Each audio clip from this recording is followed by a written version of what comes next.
a little bit of a late night bedtime story. I don't even know where to start.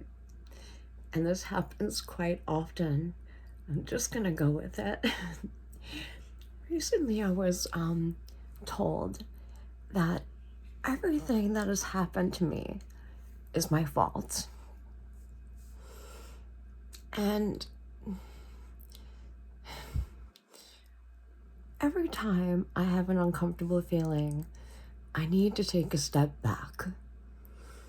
And I've also been told I don't know how to survive, and only certain people are made out for a certain way in life and a task, or physically meant to do so. At once I was. And I am on my way fully to who I am to be physically strong again. Okay, where am I going with this?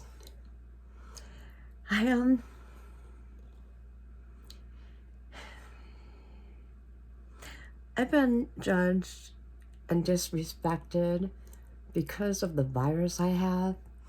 There's much stigma attached to it and a lifestyle, I assume. I'm new to all of this. When I first found out, I went home and scrubbed my spoons with boiling hot water. I didn't know much about HIV. I wasn't very well versed. And I did find a way herbally, and it failed.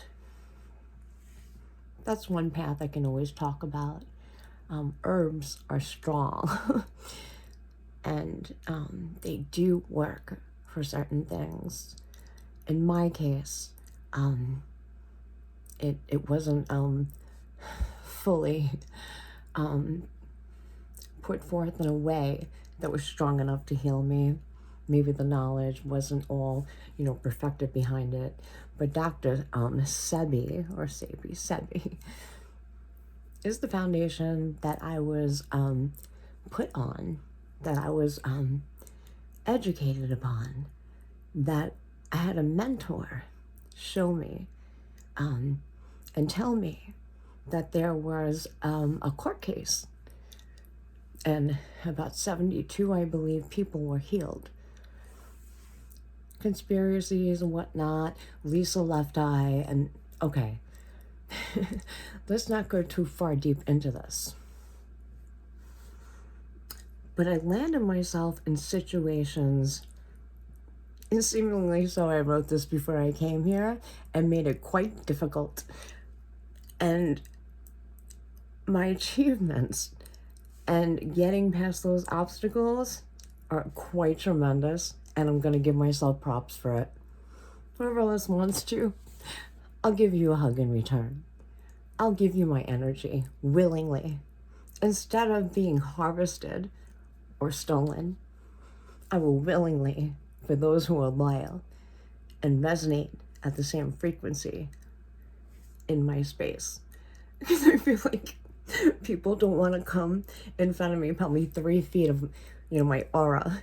And it's like a rubber, like a vroom, almost like the saber noise that protects me. Raising your vibrations. All right, so let's just get to where I want to be. Maybe you did want to watch that preview, that introduction. That has probably nothing to do with what I want to say. I was in a 14-year relationship. Quite amazing, quirky, supported me no matter what or who I was. It didn't take money, it took friendship, it took love, a tremendous amount, a lot of dogs and experiences, card games, change of hats literally, and just knowing what each other's thoughts were, and communicating in that sense, and just knowing, like, just looking out for you. I'll always have your back. I'll always be loyal. So, as the road went on, Christine decides, well, let's see what's going on out there. Is the grass greener?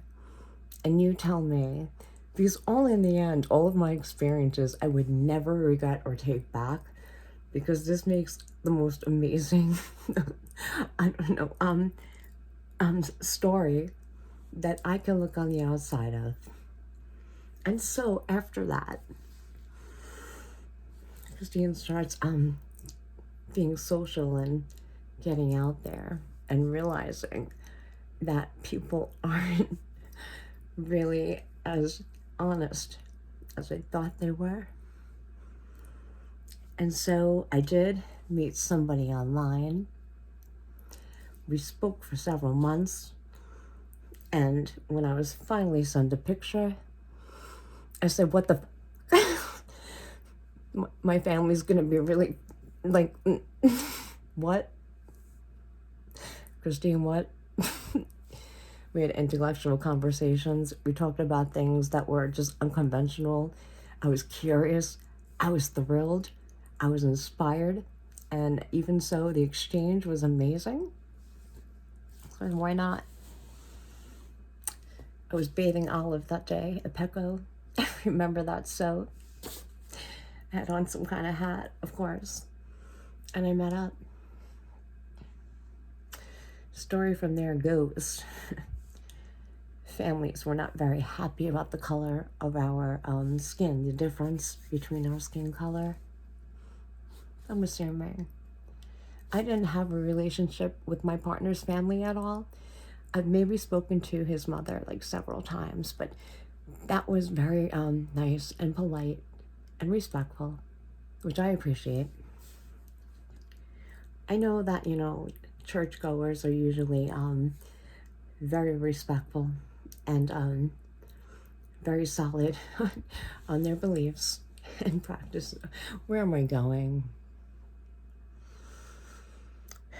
So, leaving the home I was at because someone was not agreeable to the color of someone's skin or presence or some kind of disruption in the exchange of energy. I'm not sure. I was never told that I should leave. I darted to another family member's, my parents. And while I was there, I had a partner looking for another slave during a hurricane. It was probably like 2017, 18, maybe. Who knows? But I was in Florida. And after my parents found out about the partner I was with, Christine was on the move again, and she drove to New York. I was invited and taken in to my ex-lover's home. Why I'm saying ex-lover, it's not only that. He didn't have a name. I called him Sir. And that's the only name I was to call him. I've used his real name probably maybe 3 times, or when I was told I could do so. And so even when I needed like a roll of toilet paper in the bathroom, it would be, Sir, can I have a roll of toilet paper? Never have that door locked. No doors locked. No. You have to have everything open, including inspections like your backside or private parts, or just being fully naked and having that inspection done. How about that? Sorry, it's not a very good view. Those inspections continued until I was like 90 pounds with like just, nothing there but a rectum or just, collarbone and just nothingness. And it was just assumed that somebody was trying to, or doing, tracking my health. Because eventually I did get better at one point, and I was taking medicine. But that was after I had a staph infection that covered my entire face, hair. Yeah, brawny man. shit, sorry, was rancid, just up my nose, in my throat. Bacterial infection just rampant. Quite the war. Let's go to where I got that staph infection. I got evicted from one apartment and I was so sick. I went to another one that had 12 cats. A floor that was ripped up completely to cement. Furniture that was whittled because the cats just, I rabidly scratched. No, not rabidly. I love cats. Just, they were inbred and they were just all over the house. There was cat litter on the floor, feces, and just, even the dog was eating cat food. I believe his name was Oliver. A dark apartment. I was thankful that I had a home and a place to lay my head. I was really sick. And I would hide the fact that I started to get sores on my mouth. I was working at a local pet store down the block. I'd walk. After they kind of let me go and I kind of quit because I was in the bathroom too much, supposedly, and I was bathing dogs, and groomers were just like not very, energetically tied with me. What else is new? Besides that, started working in a sandwich place, and I started to lose my hearing, so I couldn't really relay the messages. And I remember, I think I stole a cookie because I wanted something sugary and sweet. I wasn't really allowed to have that. And I got accused of stealing. And it was really because I was hungry. I just wanted that cookie. Okay, I shouldn't have done it. And so I sat down, and it was just really good exchange that people were just watching me like a hawk. Like, there was extra pickle juice I drank because it's good for you, and that was not kosher with them. Okay, besides all that, I'm not supposed to be in certain positions, like scrubbing toilets or whatnot. Where am I going? I'm trying to take a break. And let's address this. Where did I leave off? So, okay. There was a dynamic in my relationship, and I loved it. A traditional balance between masculine and feminine. And so that balance requires an alpha, a dom, and a submissive. That was me. Now, you can say the submissive has all of the power, such as amuse, will entertain, and kind of like, bring in. I was never bad enough to be punished. So, I'd have to really do things just being coy that, okay. So it was invigorating to find out a different lifestyle. There were respectful people who were in suits and ties, lounges with velvet curtains, and there's also another shadow side of things I shouldn't have seen. Shouldn't have seen. But curiosity did not kill the cat. The thing is, my curiosity has given me so many facets of my diamond that I've built upon so many different experiences that I can relate to. And it's not that many people could understand, but the dynamic was that I was his bitch. I was his slave.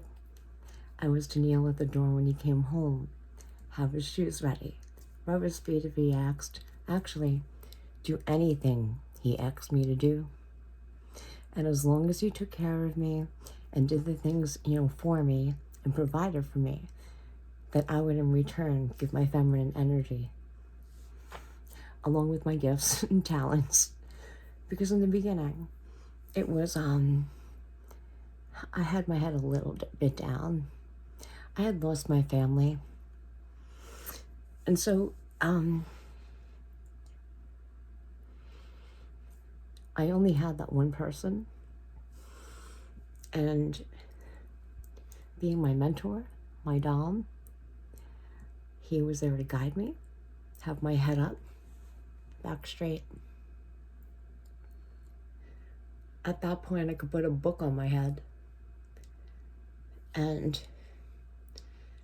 I was told to eat certain foods, and I was agreeable. It made sense to me. Now, that little exciting part, a little spanking here and there.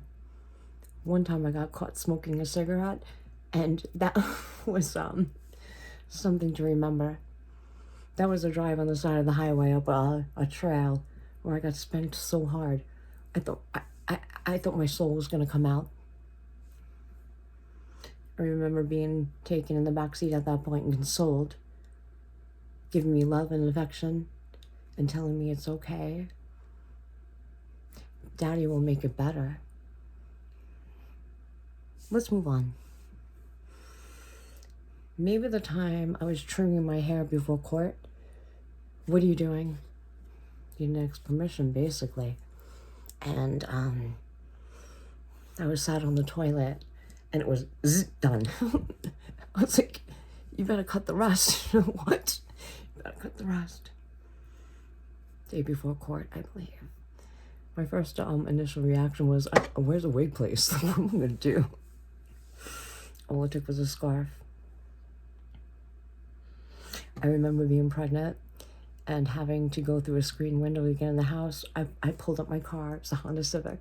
I went on the hood, and I got in the window. I broke the screen. Rental damage. Besides that, and then someone fled on a bike.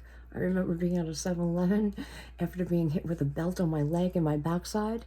I was pregnant, but it didn't come anywhere near my belly. I will admit that. But on my leg, on my thigh, and my backside, I was in a fetal position at 4 months pregnant on the floor while this was happening. It's probably over some kind of relationship or other third party that was involved on a phone.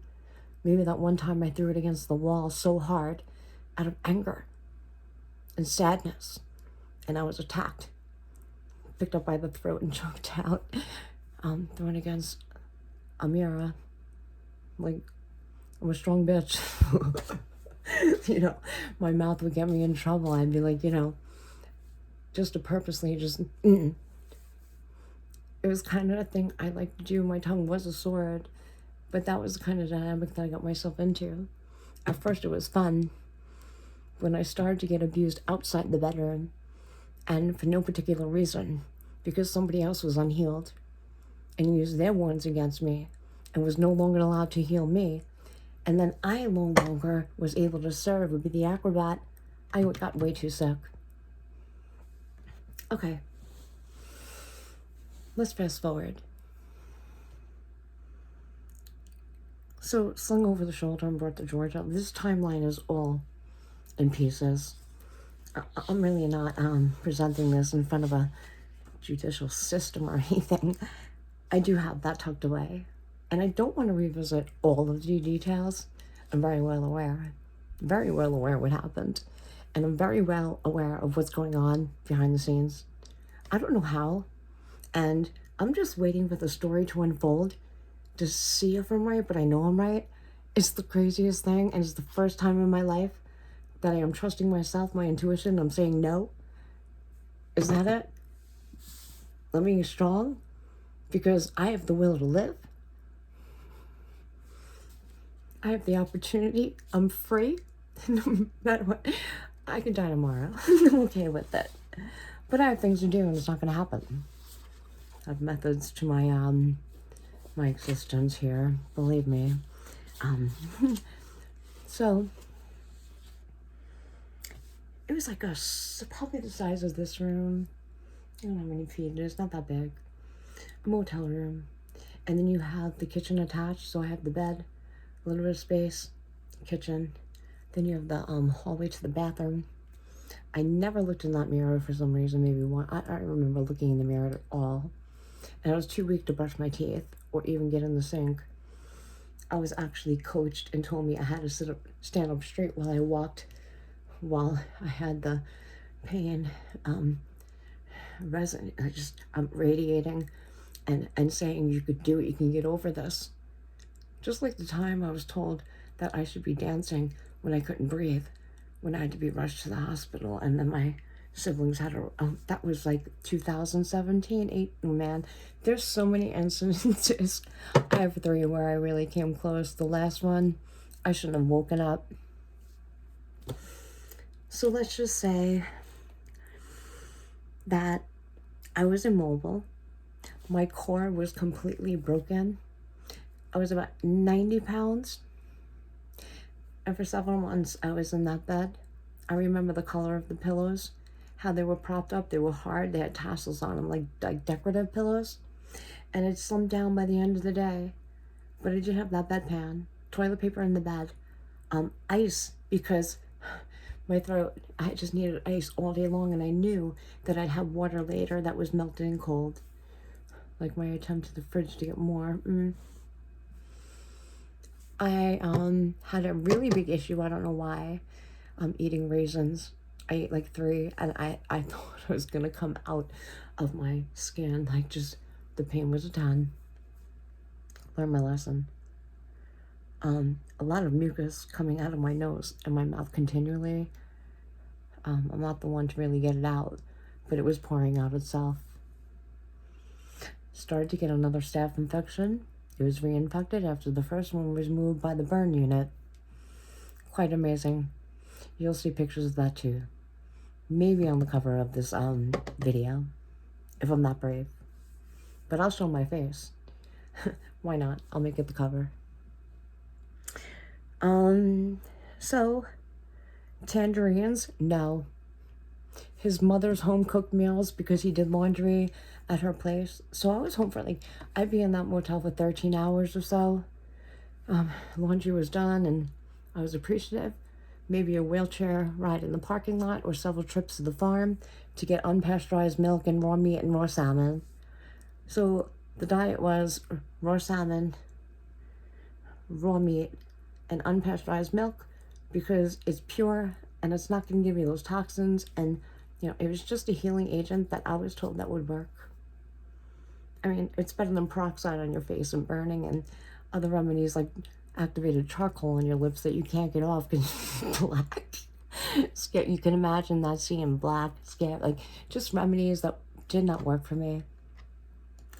I remember using, it was used, unpasteurized milk baths to heal my skin and bacteria.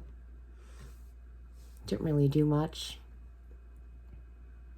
There was a point where I did have eucalyptus, and it was just so much going on. I don't know what was going on, but I was breathing it in.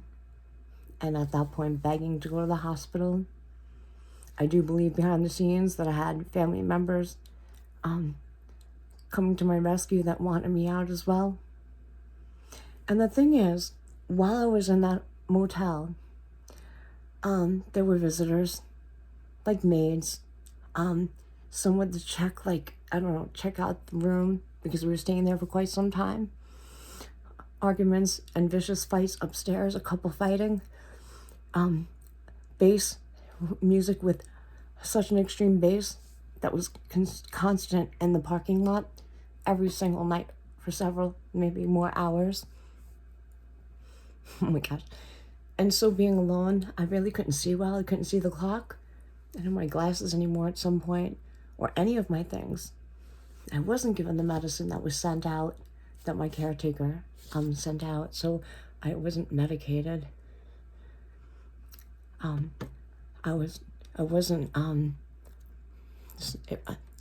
Someone wasn't willing to bring me to the hospital, but at some point, gave me a bath. I would use 2 donuts as inflatable donuts for hemorrhoids. Yeah, it was pretty bad down there. And I also had someone wiping my ass. I wasn't capable of doing anything at that point. And here, at 72 pounds in a bathtub, you try laying on your bones and having this going on. Because the night before that, there was frustration in the room, a very low vibrational frustration. And I could understand that taking care of somebody could take a really big toll on you. Seeing someone you love dying, especially when you're insurance, like, you probably run out death. Okay, I'm going too far with that. What I'm trying to say is, your loved one is dying in front of you and has a staph infection.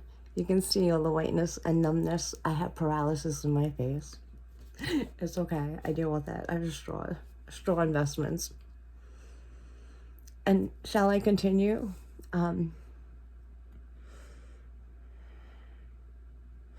So I remember his sister coming, and I had been recently told that she was promoted in her department in a southern state. That was, it's very commendable how she moved up as in the police department.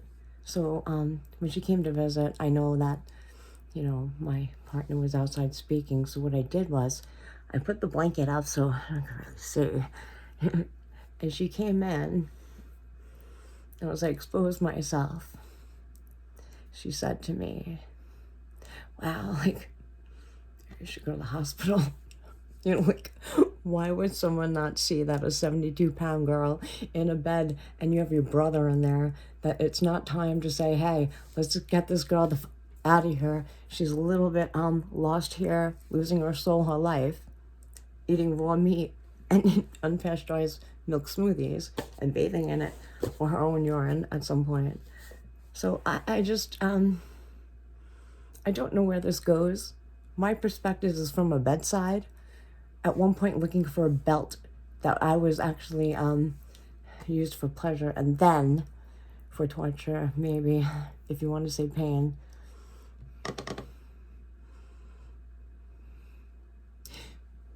But to understand that I was left there and I needed help. I needed to be rescued. I wasn't able to make any decision, and I was afraid that somebody was going to be sent to jail. And for me, spiritual jail, mentally, physically, and losing my life, for better or for worse. Like, really? Why did I say that? Sorry.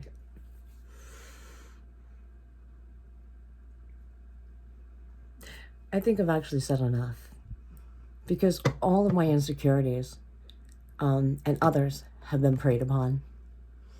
I was in a relationship that wanted a polygamous family because it would generate more money, it would generate more sex, it would generate just a better dynamic where I could have my dom order a slave overseas and take care of my daughter. Like, that didn't really sit well with me. Man, at one point, looking for shelters for pregnant women. Yes, I did. And not having the courage to do so. Now, all of my insecurities, it was easy. When you're weak and you don't have the strength in life or the courage or the self-awareness or the self-love, then you can be totally overtaken. And believe me, it's happened to me and it's had to have happened to someone else. I am truly speaking up right now. There's been a lot of adversity in my life, and I've overcome each one. I'm so excited that I found a way to navigate life and get exactly what I want out of it. It has nothing to do with money. It has to do with abundance, love, loyalty, spiritually. It's a couple of things that I have in my tool belt that I didn't have before. I wasn't strong enough. Now that I've detoxified and gotten myself together, and believe me, all this medication and stuff going on in the background doesn't help, doesn't make it easy. I've become I don't know, something where it feels whole. There are no words for it. And my experiences are true and authentic. And believe me, I don't mind revealing details. I don't mind revealing that I've made intimate tapes and revealed myself to someone who was so loyal to me, that I loved, that helped me to grow and expand and actually understood me enough to control me. I was molded into the perfect slave. It was recommended maybe a cage or maybe a cage for another one, and I didn't have any sisters, so I felt like I was incompetent, that I should have another woman or another one, and that I shouldn't be envious. I should work on that, continually trying to better and work on myself. That I wasn't full enough unless I had another partner, unless it was a dynamic of that sort. Or maybe I was wrong and programmed. Like, am I wrong? Doubting myself, doubting my beliefs, doubting my intuition. Maybe I'll wrap this up. It's been my legs are sore. And it's been quite some time talking about nothingness. The way I've healed is to sever and not even give my energy towards this. And it's taken me so long to actually get here and have a private space to do it in because I've been a little busy. But just know, I'm going to flip all of this, and all of my transformations will be positive. Don't forget, this one is too. That just because you have struggle and you have those daggers in your back and you're hurting so bad, you're like, I'm just gonna keep going. There's no stopping me. And the only way I'm leaving this plane is if God decides so, and then I'll be back again or sent somewhere else. I'm really not worried about it. And if that sounds delusional, I must be. I'm sure someone agrees with me. So, clear your space. Yes, it's a little bit smoky. The illusions, yes. Don't believe in the illusions. Because when you reflect on the backwards throughout your life, you will find that all of the answers in sequence, just to say, what the heck, how did I get here? All of those lessons learned, slay.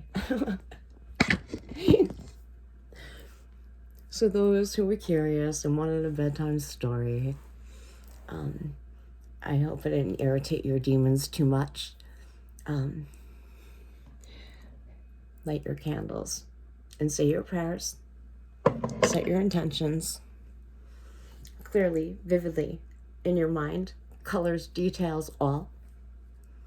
Especially during this eclipse full moon. Just take care of yourself. Be well, be kind to yourself and to others. Any questions? I'd rather someone be asking them. But I think I've said clearly enough for now. That's all I have to say for now.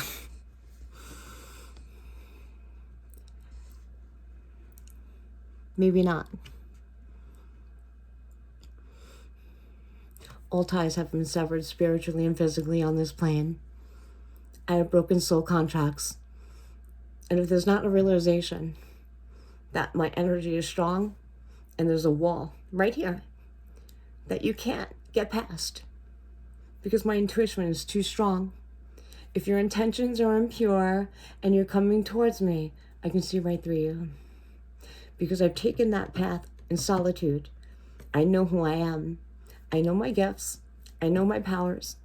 And I know the magic that exists in the universe. The laws that you shouldn't break. Because, whatever you wish on another person or give to another person, your intentions will come back tenfold. It's harvesting season. And so, reap what you sow. Sleep well. I'll be back with another story.